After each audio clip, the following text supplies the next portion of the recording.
ordenó la Cámara, cómo un solo movimiento cambió toda la jugada política.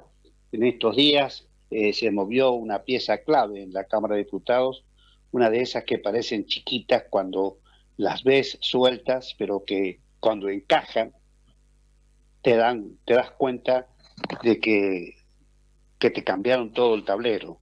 El protagonista del momento fue Francisco Morquio, un diputado entrerriano que venía orbitando alrededor del espacio de Rogelio Frigerio. De un día para el otro, Morquio decidió hacer las valijas políticas y mudarse al bloque de la Libertad Avanza. Hay que decir que no fue lo único que se van dando, hay minuto a minuto que uno va siguiendo y que se van produciendo pases que no son mágicos, pero a simple vista uno más que se cambia de bloque, ¿qué tanto? Pero acá es donde la rosca argentina muestra su mejor versión.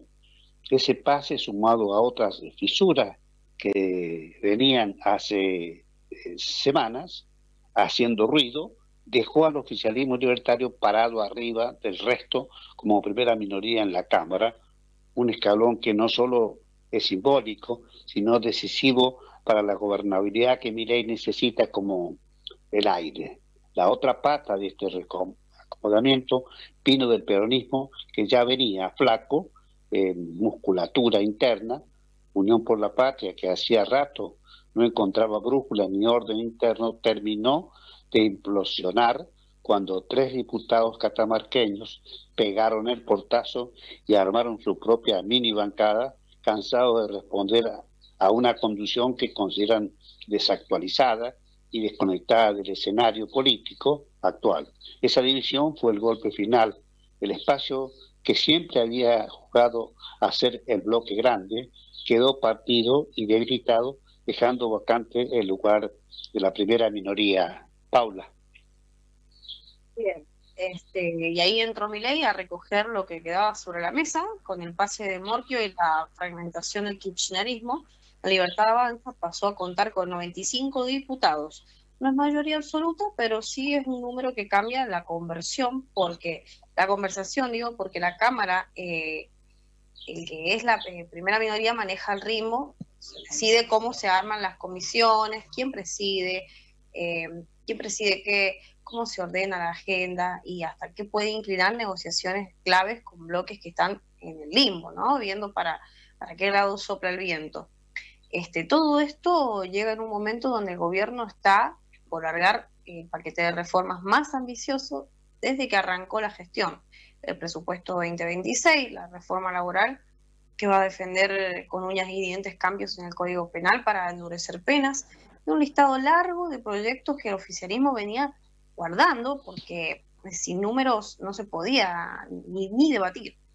Ahora, con este nuevo mapa de fuerzas, Milei tiene margen para apretar el acelerador y bajar todo al recinto con mejores chances de que avance.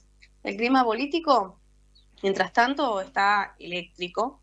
Los gobernadores están recalculando sus estrategias, viendo cómo pararse frente a un oficialismo que ganó poder sin haber sumado votos nuevos, solo por movimientos internos de la oposición.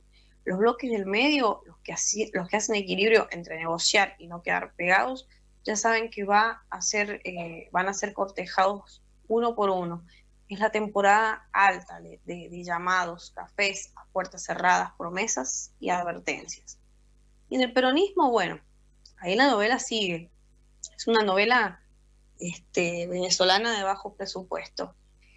La fragmentación no se termina con 3 diputados sueltos. Hay sectores que ya admiten que el bloque no se puede seguir presentando como una unidad cuando internamente no coinciden ni el cuál es el rumbo a seguir. Otros hablan de recomposición, de volver a reconstruir desde abajo, pero lo cierto es que el golpe de perder la primera minoría duele porque era uno de los pocos lugares de poder real que aún tenía. En resumen, un diputado se movió, pero lo que se movió en serio fue la estructura política del Congreso. La Libertad Avanza quedó con el poder simbólico y práctico enorme para lo que se viene. El peronismo quedó herido y dividido. De hecho, está molestando a Cristina en el San José del 1111, se paran a molestarla, a gritarle cosas. Bueno, un poco de su propia medicina, ¿no? Bueno, ya cortó la llamada con Carlos, pero no sé si sigo en línea, así que la oposición dialoguista ahora tiene que decidir si va a ser soporte, freno o simple espectadora de este nuevo orden. Así está el caso hoy, patas arriba. ¿Estaba desconectada?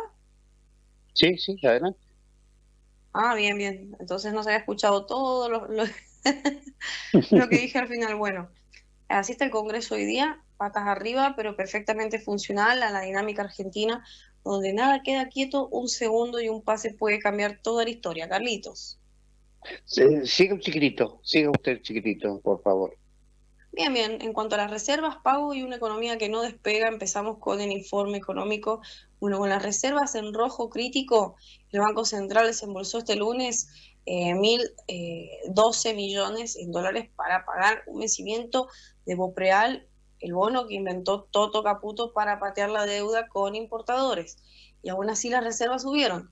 El número parece mágico, pero no lo es. Se llama asiento contable, apenas un 6,4% del pago salió del país. El resto se quedó dentro del sistema financiero local y por norma se computó como encaje bancario. Es decir, dinero de los depositantes que quedó inmovilizado y ahora figura como parte de las reservas. Según analistas del mercado, lo explican porque con una mezcla, digamos, de perplejidad y resignación. Pagó con los encajes, los está usando, repiten en la ciudad. Y ese es el punto. El Banco Central no está sumando dólares genuinos, está reacomodando los dólares de otros. Los números lo confirman. Las reservas brutas cerraron este lunes con 41.776 millones de dólares, pero las reservas netas siguen en negativo por más de 16 millones de dólares. La diferencia no es contable, es estructural. De ese total, 14 millones pertenecen al FMI y están bloqueados para uso doméstico contra otros 18, que corresponden, digamos, al swap con China, del cual una tercera parte ya fue utilizada. El resto, lo que queda disponible son encajes, es decir, depósitos en dólares de la gente que el central inmoviliza.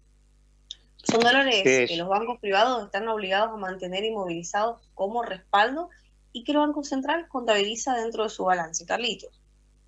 De hecho, los depósitos en dólares del sector privado tocaron un récord impulsado por la dolarización preelectoral y por el Festival de Deuda Privada. En octubre superaron los 35.100 millones de dólares según el balance cambiario oficial.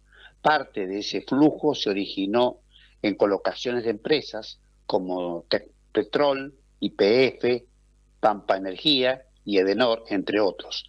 Aunque las normas indican que esos fondos deben liquidarse en el MULC, digamos en un plazo de 5 días, existen excepciones. Algunas emisiones pueden integrarse con bonos públicos o a través de mecanismos diferidos, lo que retrasa la entrada efectiva de divisas y a la vez permite que esos dólares descansen en el sistema financiero local. En ese contexto, la pregunta ya no es contable, sino política. ¿Hasta dónde puede estirarse el rojo del Banco Central? ¿Hay un límite para la deuda invisible que representa usar encajes para pagar deuda? Claro, el negativo es infinito, siempre y cuando se sostenga la confianza en el sistema. Por eso el milagro de las reservas que suben mientras se paga deuda no es un acto de eficiencia, sino de contabilidad creativa. El central sostiene la ilusión de abundancia mientras usa los ahorros del sistema como muleta de liquidez. Como aclaración, los encajes son alrededor de 18.000 millones de dólares y el Banco Central tiene líquidos 19.800 millones de dólares. No hay dólares del Fondo Monetario y dólares de los encajes. Esto se resume muy fácil.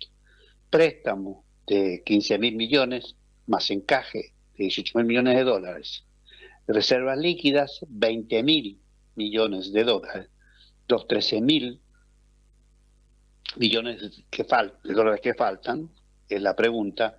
¿Usamos o no los dólares del Fondo Monetario? Otra pregunta. ¿O usamos los encajes? También es una pregunta.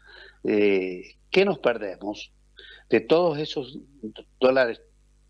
dolarucos que están en el banco haciendo nada?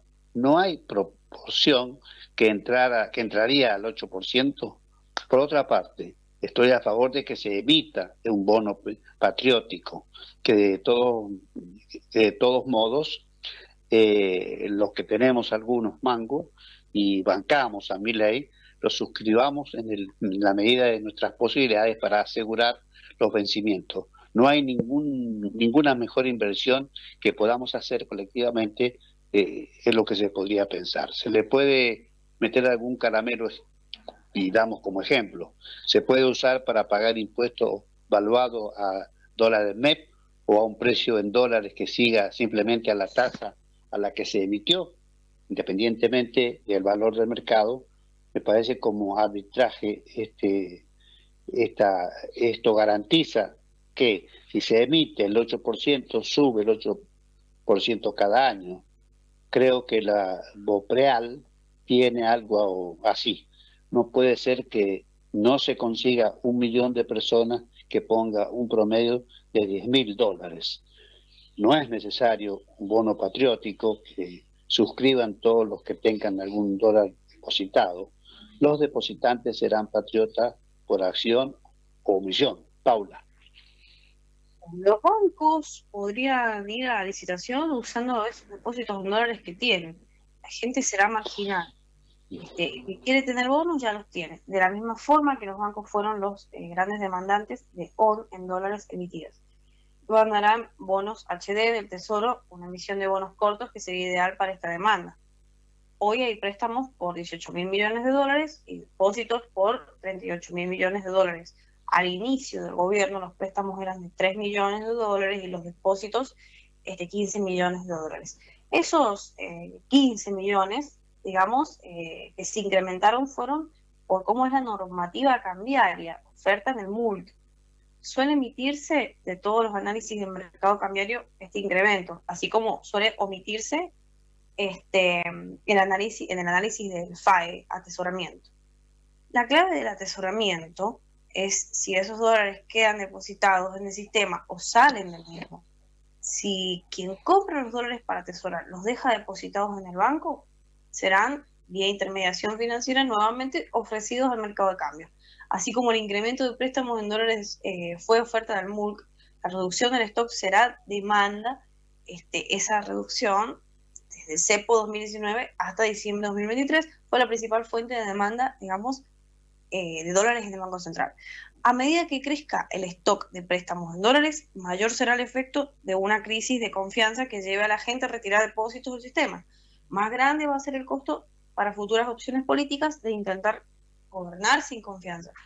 En concepto, las reservas netas del Banco Central son negativas por 16.000 millones de dólares. Es un nivel bajísimo, muy por debajo de la meta del acuerdo con el FMI, 3.200 millones de dólares. Es crucial para la estabilidad macroeconómica que haya una política sostenida de acumulación de reservas. Para nosotros, entrar a discutir el número es perder el foco. Hoy el Banco Central tiene las reservas líquidas que mencionan el gráfico. Las propias, las que llamamos reservas netas, son más que esos 16.000 millones que mide la meta del FMI. Sin embargo, tenemos alguna duda de que todos estos dólares del FMI le prestó al Tesoro y terminaron en el Banco Central sean tan de libre disponibilidad como muchos creen. Por eso quizás tenemos que cumplir alguna meta todavía, ¿no? Todos se llenan la boca, por así decirlo, hablando de un plan de estabilización, pero omiten esto. El riesgo de un plan de estabilización no es que la inflación tarde en bajar al 1%. El riesgo es esto: una economía no logró despejar el riesgo cambiario ni retomar acceso al mercado.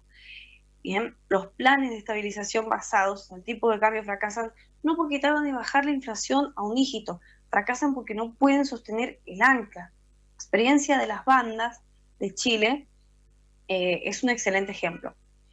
Perdón, muchachos, vamos a seguir diciendo que este dólar no es de equilibrio, estas bandas no son de equilibrio.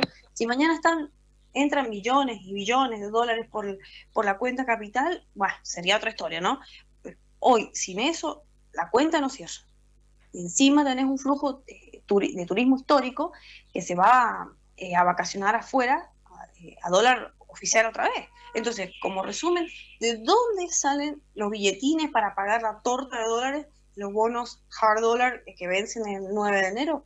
Ideas. En el mejor caso, intentarán colocar un bono hard dollar la semana que viene. En el caso intermedio, tomando un repo con bancos internacionales. En el peor de los casos, colocando la letra con el Banco Central y activando swap con Estados Unidos. O sea, pidiendo fiado de nuevo. Según los últimos datos del balance cambiario del Banco Central, desde que se levantó el cepo a las personas físicas en abril, la compra neta de billetes y divisas sin fines específicos alcanzó los 29.000 millones, casi 30.000 de dólares. Estas compras alimentaron la llamada formación de activos externos, FAE. Es un clásico argentino, pues, dólares que salen del sistema al colchón, a las cajas de seguridad o a cuentas en el exterior. De acuerdo al INDEC, los argentinos poseen más de 255.000 millones en billetes fuera del sistema. Es dólares, estamos hablando de dólares siempre.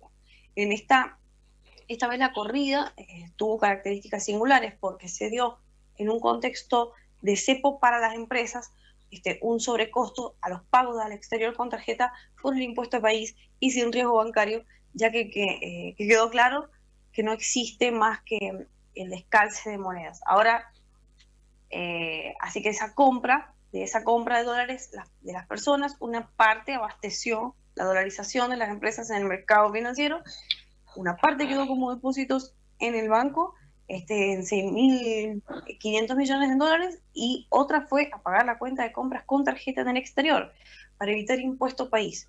Milei y Caputo quieren recomponer la demanda de pesos. Creen que la mejor manera es ratificar, como lo hicieron, el actual esquema de bandas cambiarias a rajatabla. Casi que hasta podría decirse que el esquema para estabilizar la demanda de pesos es castigar una y otra vez a los que compran dólares, apostando a que el perro de Pablo, los argentinos, lo convenzan de que el activo de reservas es el peso y no el dólar. Dejen de comprar dólares y, mejor aún, saquen los del colchón. Carlitos. El titular del Banco Central de la República Argentina, Santiago Basile, dijo que no van a comprar dólares a un tipo de cambio artificialmente alto. Y si el Banco Central no logra comprar dólares en el medio de la banda o por algún imprevisto el dólar vuelve al techo, habrá que recalibrar todo el esquema cambiario, que solo van a hacerlo por la cuenta capital, cuando la demanda de pesos lo permita. El problema es que con este dólar se profundizaron algunas tendencias que en la visión de los mercados, los argentinos con dólares en el colchón y los inversores extranjeros más sofisticados remiten el problema del pasado.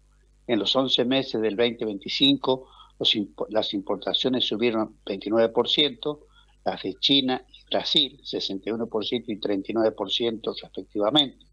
Las de bienes de capital crecen al 61%, las de consumo 63% y autos 115%. El superávit comercial de bienes cayó de unos 15.969 millones de dólares en el 2024 a 6.846 millones de dólares este año, de los cuales unos 6.000 millones de dólares correspondieron al superávit energético, mientras el déficit de turismo, esto es viajes, compras en el exterior con tarjeta, alcanzó 8.000 millones de dólares, un récord desde 2017, cuando en todo el año llegó a unos 10.700 millones, siempre en dólares naturalmente, a precios corrientes. Así, la cuenta corriente de la balanza de pagos, los dólares que el país genera versus que gasta, pasó de un superávit de 0,8% del PBI en el 2024 a 8.000 millones de dólares, a un déficit de 1,7% proyectado para 2025, 12.000 millones de dólares. Macri, en el 2017, pasó a financiar un déficit de cuenta corriente de 5 puntos del PBI, que después terminó en crisis. Para hoy, una gran diferencia, esta vez con equilibrio fiscal, el déficit en exceso de gasto o inversión del sector privado se verá financiado o no por el sector privado. El riesgo país hoy se mantiene en 650 puntos, unos 100 puntos superiores al promedio cuando el gobierno todavía no había ganado las elecciones. Existía el pago a Repsol, no había acuerdo con el fondo, ni garantía ante el default de Trump-Besen, con el swap de monedas. El mal humor se encuentra en un banco central que muestra reservas, no todas, reservas netas negativas en 2.000 millones de dólares, y en el cálculo del Fondo Monetario que resta los desembolsos del organismo del Banco Central en 16.000 millones de dólares, con un mal humor en el centro de la banda y con un esquema cambiario que por ahora le impide sumar. 8 de la mañana, 30 minutos, esto es La Careta Política, hacemos una breve pausa y ya venimos con Paula ya en la continuidad de este informe para que la gente siempre esté lo suficientemente informada.